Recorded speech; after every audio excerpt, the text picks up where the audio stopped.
Perfect. We got it, guys. All right, we're in business. All right. So, hi. Today we are going to talk about macronutrients. All right. So, most people know what that is. I know when I started a couple years ago with keto, I had no idea. You guys can hear me, right? Yeah. Can you hear me? Okay, perfect. I didn't know what macronutrients are. I was like, what really does that mean? So if you're like I was, which most of you are pretty savvy, but that doesn't necessarily mean you're not if you don't know what it means. So we will first talk about that. So there's three major macro, meaning like big food categories from which we get the majority of our calories. So protein, fat, and carbohydrates. Some add water as the fourth. I don't think that's really like widespread yet, but some people do. So micronutrients are vitamins and minerals. They're the substances that our bodies need, but in smaller micro amounts. So there is, as far as macronutrients goes, the increase of chronic disease when there's a higher increase of chronic disease. We know this when there's a significant imbalance in micronutrients. And there is no hard and fast rule for what the proper macronutrient is. So dieting culture is not going to tell you that, right? So they are going to say that you need, all of it, right? That's why we're all confused because nobody knows what to eat because we think that we have to have no carbs or intermittent fasting or no fat or high protein or, whatever it is. There's a diet out there for every single thing. So every body is different. So that's just something that I have learned to accept. And when you help people do that, it helps them. The other thing I wanted to point out is that no real quick, food. Sorry. Yeah. Lisa, are we supposed to be seeing your screen? Yes. Because we don't. I don't. We don't see your screen. Nope. Okay. Hold on. Let me fix it. Sorry to interrupt, but I didn't want you to keep going if we. No, you're fine. Let me see. How about now? Is that better? Yep, we see your Canva. Yep, it's just not in present mode, but that's okay. We see. Okay. We in business now? So let's repeat this. So anywho, let me move this so I can see what I'm doing. So no food is bad. So we're the ones that put the label on a food being bad, right? And it's not our fault. We get it from society and from our culture and all of that. But an important takeaway when you talk about macros is not to see any particular macronutrient as bad or unhealthy, because if they were, they wouldn't be called macronutrients, right? Even if you have, like, let's say you eat a keto diet and you eat extremely high healthy fat and very low to almost no carb, your body actually makes glucose from the fat. So we need a portion of every one of the macronutrients in some way, shape, or form. And like I said, every body is different. And something that really stood out to me on the bottom of the slide, the dose makes the poison. So this is huge. So think about carbs, protein, and fat, which we're going to talk about each one of them. The dose makes the poison, right? If you have too much of one of those things, your body's going to be out of balance. You're going to have issues more than likely. So it's all about balance and figuring out what works for your particular body. So protein. So protein is like the bricks on a house. It is fundamental, right? We have to have it. It helps us to be strong, to retain our muscle, to build our muscle. It factors huge into immune support and energy production. And I didn't even know this. Many hormones are proteins in their chemical structure, which is really interesting to me. So that's what we're going to discuss first. A lack of protein in our diet can look like this. So this is a exhaustive list that could kind of mean a lot of other things, right, too. So immune challenges that can make you stress sensitive, your hair may fall out, weak digestion, hormone production can decrease, muscle mass decrease, and you can see the rest of the list there. A lot of people don't realize that they're not getting enough protein, especially if you're vegetarian or vegan. It makes it a little harder to get that in your diet. Or they do the opposite and they eat too much protein. That wouldn't necessarily equal these things, but it can, lead to imbalances in your body.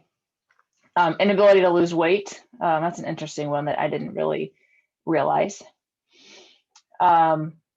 So reasons people can be low in protein. So a lot of times they'll minimize their caloric intake to lose weight or not gain weight, and then they're not getting enough protein in their diet. Vegan or vegetarian, or even raw food. A lot of people do what do they call it? Raw food diet. There's one lady out there that's really popular. I can't remember her name, but it's a lot of juicing, a lot of I have a really good friend who does that. And it works for her, but I couldn't ever. They associate protein with high calorie. So they steer away from it. It worked in the past, but it is no longer working. So that's a big one. We all sometimes think, oh, well, 10 years ago, I went on this diet and I lost 20 pounds and it worked great for me. And they think that that worked for them, even though they don't see that if it worked for them, they would have kept the weight off and they would have been able to sustain that way of eating, right? They're depressed or they are overly stressed. Those are some reasons that they could be low in protein. So let's talk about some protein foods. So meat, fish, fowl, protein powders, eggs, tofu, tempeh, yogurt, cheese. Poor sources of protein. We probably know this, right? And this is not an exhaustive list, it's just an examples. The best time to eat protein is going to be breakfast and lunch. I think I mentioned this last week, but it gives you energy and it helps you stay full and helps you get ready for your day. Same thing with healthy fat. Good time to eat that is breakfast and lunch. And so some people, it's hard for them to even start to improve their protein intake. So just start small, start with the breakfast. A lot of people skip breakfast altogether. So, hey, do a complete shake or something, that's going to give you some good healthy nutrients. That's what I'm doing with one of my ladies that's doing the weight loss challenge right now. She doesn't eat breakfast at all. So I said, just start with the shake, add some stuff to it to make it a meal replacement, and she's going to feel better. Guaranteed. I had another lady who would tend to eat carbs for breakfast, something quick because she's busy, she's a mom, she's going here or there. Typical mom who puts, herself second and everybody else first. And I had her start eating a full fat yogurt for breakfast. And it was just like one of those little containers, probably like 100 calories.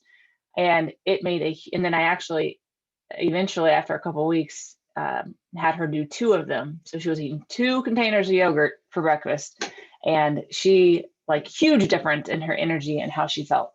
So it made a big difference, and it was just a small change. So there's a misconception as far as eating protein is only for gaining muscle. I think women think, oh, I'm not trying to get big or bulky or anything like that. And it does help with that, right? But it's going to have to be very high amounts, combined with lifting heavy weights, in order for that to be an issue. So definitely not, that's a misconception. Okay, fat. Let's talk about fat. So fat is essential, right? There's a reason why it's called essential fatty acids. I think it was in the 1950s, and Tiffany, you'll probably know this study because I think it's mentioned in the Eating Psych program, or more so, it was actually noted a lot with my keto coaching. There was a study done. It's called the 7 countries study, something along the lines, 7 countries study. Ansel Keys is the one who did it. And they did a study to figure out what was the cause of the issues with us being overweight and unhealthy and all of that. And it was actually misreported. So he kind of cherry picked the results and said that fat was the culprit. And it turns out, so that's what created the entire craze about eating low fat and not even caring about high carb, high sugar, right? So that's what everybody did. It even went to the World Health, I think it was the World Health Organization. Oh no, it was the other one. You know, the one that does our recommended amount of foods or whatever the case. So it was actually skewed research, like a long time ago, that created this belief that fat is bad. So that has since been debunked many, many times, but people are still, it's better now than it used to be, especially with the emergence of keto, but it's still a big problem for, like, my mom. She still will not eat eggs with the yolk because she's convinced that it's going to higher her cholesterol or her blood or her cholesterol. So it's a very hard thing to get over, but it's extremely important. So some distinctions. It does not mean that you're going to have fat on your body. We talked about that last time I talked, I believe. That is a misconception. So in your body, anything that's not used, whether it's fat, carbs, sugar, is going to, if it's not going to be used, then it'll be turned into fat, right? So it doesn't matter if it's coming from fat or if it's coming from carbs. Your body's going to use the carbs first because that's the most building block. You know, it's just easily used first. So this is a very hard toxic belief to get over, but very important that we let it go because it's outdated and proven to be false. So you can look up that particular research. There's tons of research showing that we need quality fat in our diets. Now, of course, I'm not talking about poor quality fat, right? Obviously, we know that promotes weight gain and inability to lose it. The quality is extremely important. So just a few changes can really help with the symptoms that we're having. And fat sustains us, right? It yields the longest calorie burn. So if you eat something that's high in healthy fat at breakfast, like let's say like an omelet or something, it's going to make you feel better. It's going to help your cognition. It's going to help your performance. Such a big difference with how you feel, at least that first half of your day. And it gives us a sense of fullness, and I can never say that word, satiety, satiated. I don't know how to say it. But it makes you feel satiated. I could say that word. Makes you feel full. But it doesn't give you the bloating that common carbs do, right? So that's the benefit of eating something high in quality fat. At least it doesn't for me. And so they're the EFAs, essential fatty acids, are the building block of hormones, cell walls, the brain, and chemicals that impact the metabolism. And fat has a sense of warming and nourishing.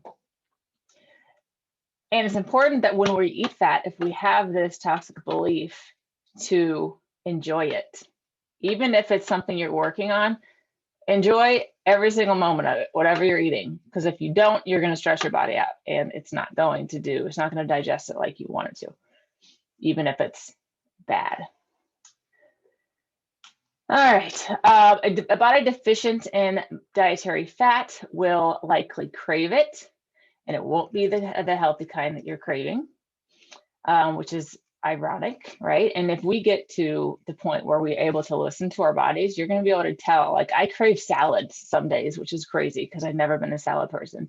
But when you start limiting your processed sugar intake, your body starts to tell you what it needs. A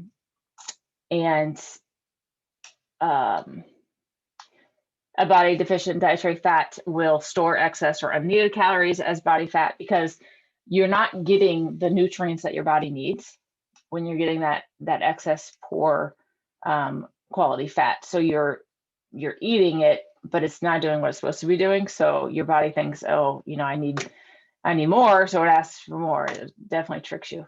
And you can have a combination of physical symptoms and unwanted eating behaviors. And again, this is with poor quality fat. On the left, that's just some examples of saturated fats, trans fats, and unsaturated fats. Saturated fats are not the devil, despite what people say. Of course, there are bad qualities of each one of those, right? Okay, so areas where a lack of EFAs in the diet, what that can look like. So that's a lot of things, right?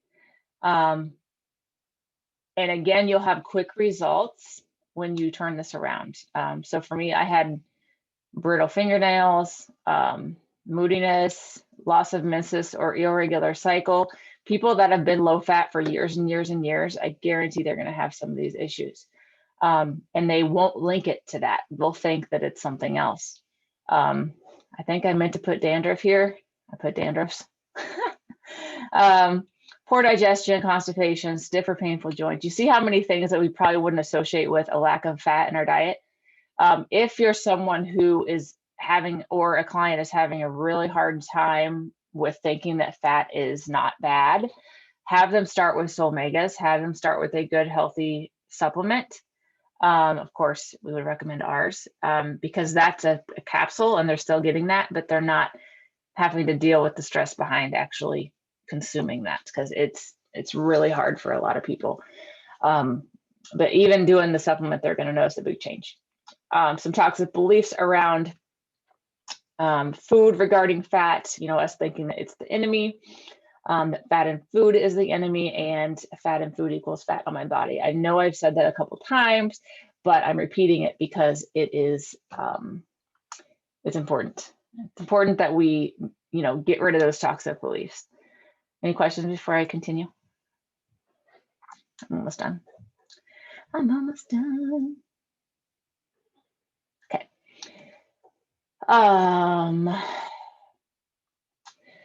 So outdated scientific beliefs around fat. All saturated fats are bad. I mentioned that. Low fat means heart healthy. So that is their way of putting things on a container to make you think that it's healthy. Anything low, I would not eat anything low fat because it's filled with garbage that is just going to trick, it's just going to mess with your body and it's going to do the opposite of what you need. Low fat means good for weight loss, again, isn't true. And low fat doesn't mean healthy either. I still have a hard time sometimes with this because I automatically think, oh, well, it's better for me. Like even like low sugar, same thing. But it's proven that it is not better for you.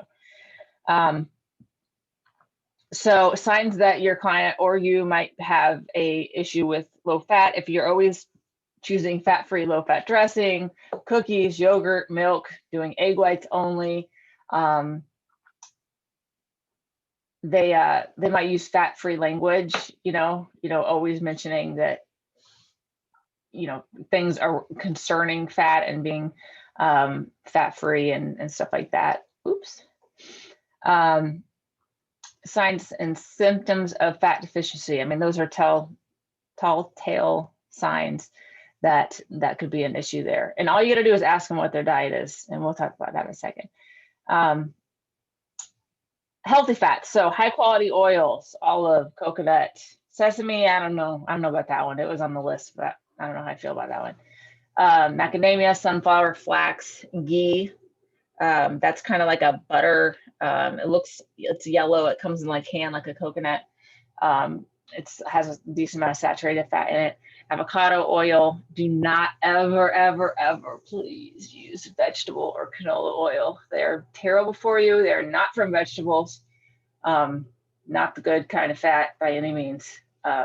Definitely try the other oils. Nuts and seeds, olives, fish, free range meat or eggs. Obviously, if you can get organic and free range, wonderful. I can't. But sometimes I will do eggs or I'll do little things, but that stuff's really expensive. So do what you can. Every little bit helps. yogurt, cheese, raw milk, and coconut. And someone just said, Tiffany, I think it was you, in one of your teaching things, said something about yogurt and how Greek yogurt doesn't have. Oh yeah. What was it? Greek yogurt does not contain what? Tell me that again. probiotics. So what's the best yogurt to have? It needs to contain dairy. If you are eating yogurt because you want the probiotic benefits, it must contain dairy.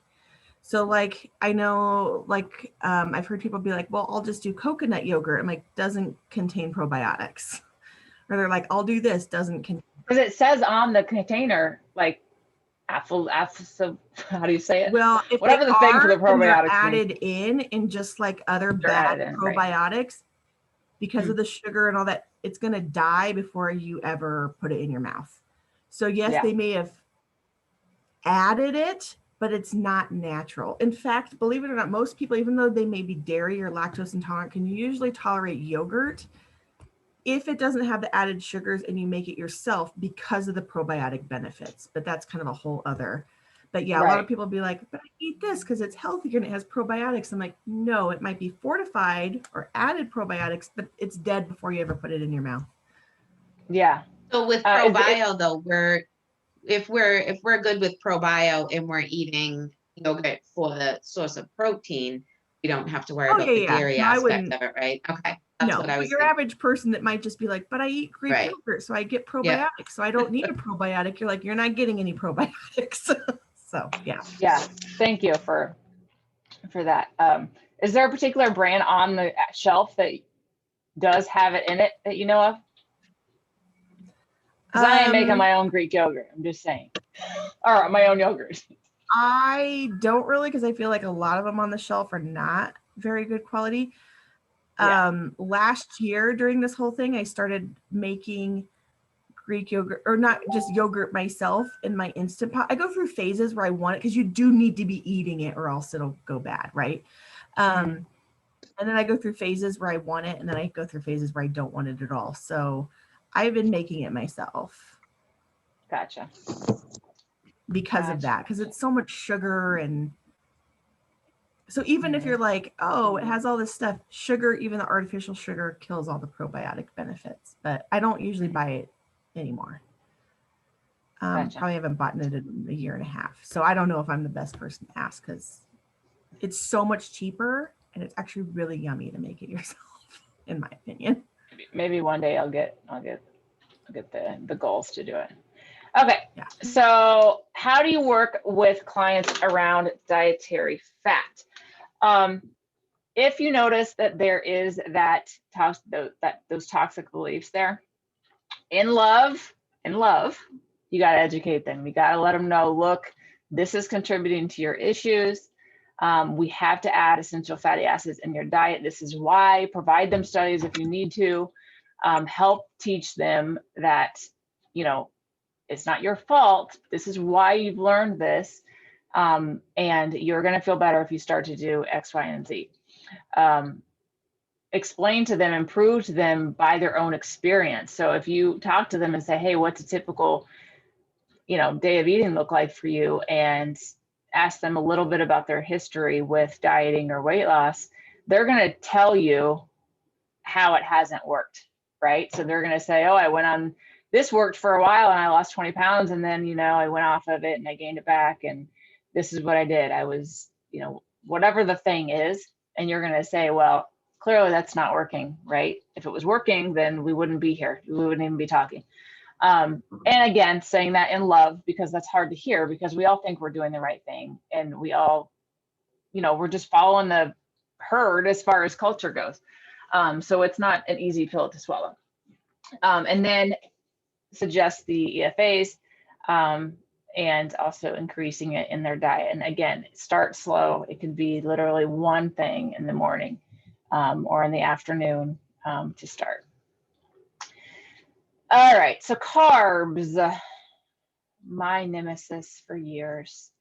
I never thought that I could let go of carbs. I was as a kid, I would get like 4 pieces of white bread, take off all the crust, make a big old ball out of it and then roll it in sugar. That was my snack as a kid. So me and carbs are close. Our standard American diet is obviously high carb, right? High unhealthy carb, low fat. That's what most people, actually, the standard American diet is high carb, high fat. But normal doesn't mean healthy, right? So how much is enough? So this is, everybody is different. Everybody is different. I've learned over the years, you know, after experimenting, that I can say no to unhealthy carbs, that my body doesn't need it. And I don't do so well with, I don't know if it's gluten or any type of like traditional carbohydrates, don't work well for my body. I bloat. And if I bloat, it messes with up here and I go to places I don't like to go. So I try to stay away from that stuff, but you got to experiment, pay attention to how your body responds. So a lot of people don't even know their body, right? Because a lot of them aren't in their body. They're trying not to be. So if you help them to see how they feel after they eat, that'll help them figure out, you know, what amount of each macronutrient their body feels best with. Symptoms of a reaction to grains or carbs: fatigue, bloating, digestive discomfort, poor cognition, fogginess, and cravings. I have people nonstop tell me about the cinnamon and how it helps with their cravings, and how before they're like, I can't say no to the sugars and to all the healthy carbs, and how much that's helping them. I just had somebody do the 5-day challenge. 3 days into it, she's like, I am seeing small changes, and ordered both of them. And this is someone who said that she couldn't get off of that stuff. Some do fine with a high grain diet. So some people are, bless them, not me, but some people do they do good with it. They don't have an issue with weight. They don't have an issue with any of those issues. Most don't, but they won't change it. So they don't think that they can. And I've been there, you know, for years. I'm like, you're never taking my bread away from me. But even though they're having issues with it. And this is something where you would only tweak it. And I know we're not tweaking people's diets per se, but as far as when I work with people, I only change anything if there's a complaint, right? So look at their symptoms, look at what they got going on, and make suggestions, you know, as appropriate. So high fat, low carb diet. So these are still pretty darn popular, right? Call it keto, call it even intermittent fasting, whatever the case. They often lead to carb cravings and guilt about eating carbs. That was me. Villainizes carbs. That was me too. They have short-term benefits and they're very powerful. So this is great for people that really want to get back on track and that say they've been off track. Unfortunately, long-term, it usually doesn't work because it's difficult to sustain. So you can modify it to work with your members and kind of do, I call them experiments, you know, just lower the stress around the macros and just kind of experiment and see what you can do. So an imbalance with macros can turn into small issues like moodiness, large problems such as disease. Obviously, we know how serious it can get. So when we're working with our members, we have to get an idea of what a day is in the life of eating for them. You know, have them walk you through. When you wake up, when's the first time you eat? What do you have? What do you drink with it? When do you eat next? What do you have? What do you drink with it? When do you know, go through it? And you're going to see their patterns, and you can give them tips to help them, because little things, you know, can make a huge difference. Having them look at their eating habits as a journey and try not to stress out as much about it, because again, stress chemistry, stress response in your body, if you're stressing out about it, it's going to cause more damage and you're never going to get anywhere. Start where you are. So again, small changes. Helping people see that it's not about willpower or motivation. None of us have the willpower. We're made to eat. We're not made to limit any macronutrient. And we all go through times of motivation and not motivation, right? So I think it's all about choice and loving yourself enough to make better choices. That's what I've learned over the years. Of course, there's some, if you have medical issues, that changes everything, of course, but I just generally speaking. Do not limit or eliminate any macronutrient. It's counterproductive. Like I said, 1% of people will be able to do that successfully. I know one person or two people who are carnivores, you know, they do carnivore diet, but in our society nowadays, we're with all the choices that we have and all the different types of food, all the manufactured foods, you know, it's just not, it's not feasible to do that. So the goal regarding our eating habits, we should work toward mindful and intuitive eating.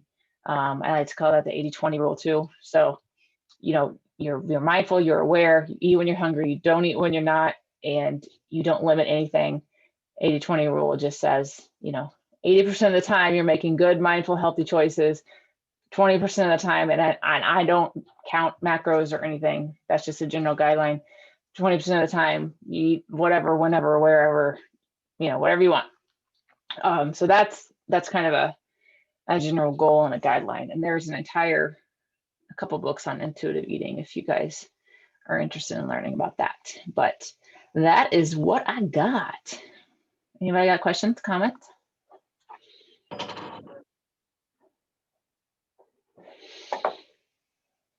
I talk so fast, you guys. Stop share. Okay. You can end the recording too. Oh. And nope, that's leave meeting. Stop recording. Hey, I'm learning, okay?